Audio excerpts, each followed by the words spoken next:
मुख्यमंत्री योगी आदित्यनाथ की प्रत्येक यात्राओं में विकास का मुद्दा स्वाभाविक रूप से शामिल होता है। ये उनकी यात्राओं का एक स्थायी तत्व है और जिसमें पूरे प्रदेश की उनकी यात्राओं में देखा जा सकता है।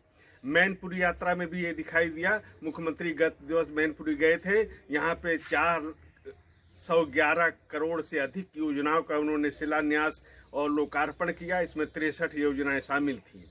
बात विकास की हुई तो उन्होंने पूरे प्रदेश में जिस तरह सर्वांगीण विकास हो रहा है, संतुलित विकास हो रहा है, उसका उल्लेख किया। और विकास में अब कोई जनपद वीआईपी नहीं है, यानी सबके साथ समान व्यवहार करते हुए नीतियों का संचालन किया जा रहा है, योजनाओं का क्रियान्वयन किया जा रहा है।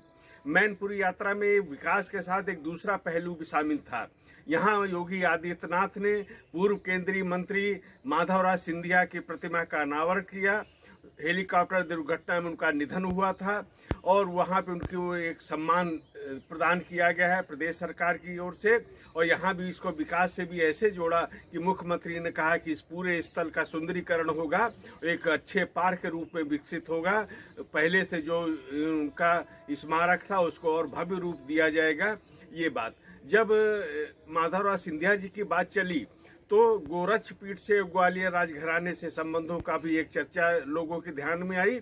तो मुख्यमंत्री योगी आदित्यनाथ ने और ज्योतिरादित्य सिंधिया जो उस कार्यक्रम में थे उन्होंने इसका उल्लेख भी किया कि वहाँ पर संबंध बहुत सदियों पुराने हैं। 18वीं शताब्दी में जो ग्वालियर के महाराज थे उन्होंने आक्रांताओं के से जो भूमि छीनी थी और जिस पे अधिकार किया था उसको देखते हुए, उनके शौर्य को देखते हुए जो गोरखपीठ के उस समय के श्री महंत थे उन्होंने श्रीनाथ की उपाधि उन राजा महाराज जी को दी थी। तो ये भी एक संबंध वो उजागर हुआ। मुख्यमंत्री ने लोकसभा में माधवराज सिंधिया के साथ अपने कार्यों का उनके साथ काम करने के भी उल्लेख किया।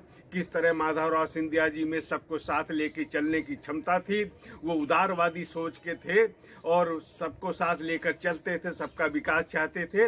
इस दृष्टि से जब माधवराव जी की बात चली तो निश्चित रूप से राजमाता विजयराजे सिंधिया का भी उल्लेख हुआ। मुख्यमंत्री योगी आदित्यनाथ ने कहा कि योगी आदित्यनाथ ने राजमाता विजयराजे सिंधिया का भी स्मरण किया। वो उत्तर प्रदेश उनकी कर्मभूमि में रही, जन्मभूमि रही और यहाँ से लेकर पूरे देश की वो में उनका कार्य क्षेत्र था।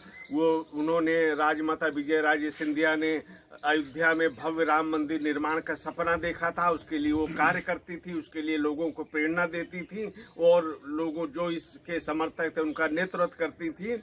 उनका ये राजमाता विजयराजे सिंधिया का सपना अब साकार हो रहा है। अयोध्या में भव्य श्री राम मंदिर का निर्माण अपने पूरा होने को है। तो इस प्रकार जो मैं कहने का उद्देश्य ये था कि मुख्यमंत्री योगी आदित्यनाथ विकास के साथ साथ अन्य भी इस विषयों पर ध्यान देते हैं और इस तरह प्रदेश की जो विकास यात्रा है वो आगे बढ़ रही है।